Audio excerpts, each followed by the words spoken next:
حضرت امام حسین تشریف لائے، بچوں سمیت آئے۔ حور بن یزید ایک شخص تھا، حور بن یزید نام یاد رکھنا۔ حور بن یزید ایک مختصر سا لشکر لے کے اس نے امام حسین کو ایک جگہ پہ روکا، پھر دوسری جگہ پہ روکا، بالآخر تیسری جگہ پہ روکا تو امام حسین نے فرمایا جگہ کون سی ہے؟ کہا حضور کرب و بلا۔ فرمایا بس یہی خیمے لگا دو، یہی۔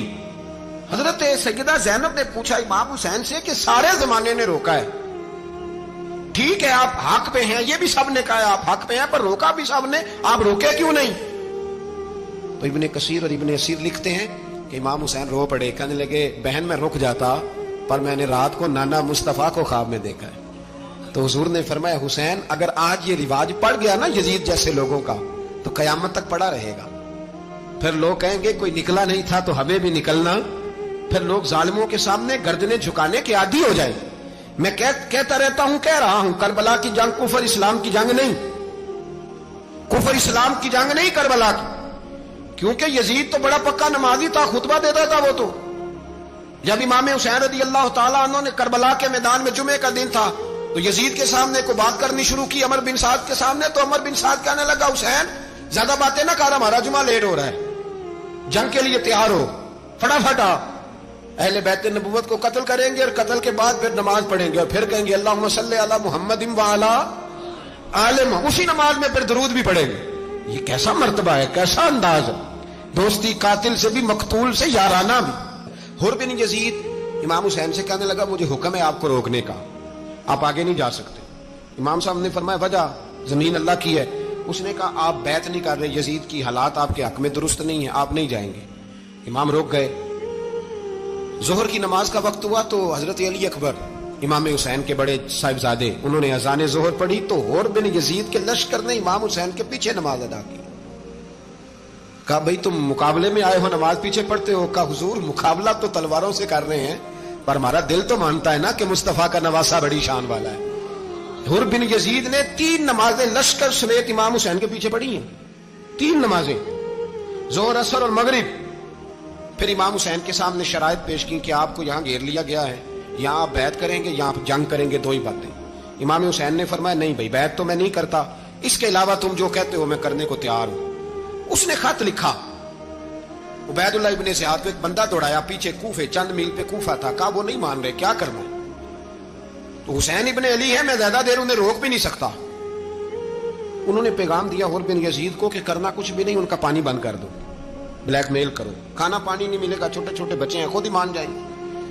حضرت امام علی مقام کے بارے میں حور کے پاس جب یہ پیغام آیا تو حور کہنے لگا میری طبیعت نہیں مانتی حسین پر پانی بند کروں، دل نہیں مانتا۔ جب یہ لفظ کہے نا دوبارہ تو پھر عبید اللہ ابن زیاد نے عمر بن سعد کو 10,000 آدمی دے کے بھیجا، کہا حور بن یزید لچک دکھا رہا ہے حسین کے حق میں۔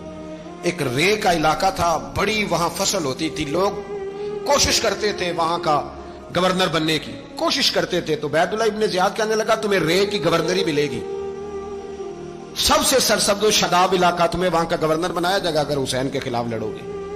یہ اتنی زبردست ہوتی ہیں گورنریاں کہ گورنریوں کے لیے لوگ نسل رسول کے خلاف بھی نکل آتے ہیں، اتنی تگڑی ہوتی ہیں، اتنی جلدی وفاداریاں بدلتی ہیں۔ امام حسین کو روک لیا گیا، عمر بن سعد نے روک لیا۔ 1 محرم کو امام آئے، 7 محرم تک روکا گیا، 7 محرم کو پانی بند کر دیا۔ جانور پانی پیتے تھے، گھوڑے پیتے تھے، کتے پیتے تھے، لیکن مصطفیٰ کے گھرانے کو پانی پینے کی اجازت 3 دن تک پانی بند رہا۔ 9 محرم کو عمر بن سعد نے اور لوگ بلائے۔ شمر ایک بڑا سخت آدمی تھا، سنگ دل بدبخت، جس نے حضرت علی اصغر کے گلے پر تیر مارا تھا، وہ اور لشکر لے کے آیا۔ رات کو کہنے لگا امام حسین رضی اللہ تعالیٰ عنہ سے کہ بس بڑا ہو گیا، یہ 9-10 محرم کی درمیانی رات، یہاں آپ جنگ کریں گے یا آپ بیعت کریں گے، 2 ہی باتیں۔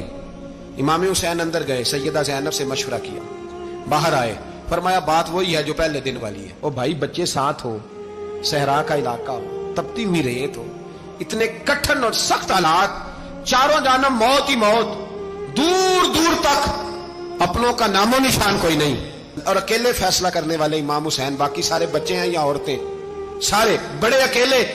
امام حسین رضی اللہ تعالیٰ عنہ نے فرمایا بھائی بیعت تو میں نہیں کرتا، باقی جو تمہارا پروگرام ہے۔ شمر اور ابن سعد کہنے لگے پھر جنگ کے لیے تیار ہو جائیں۔ کیا انداز ہے امام حسین کا،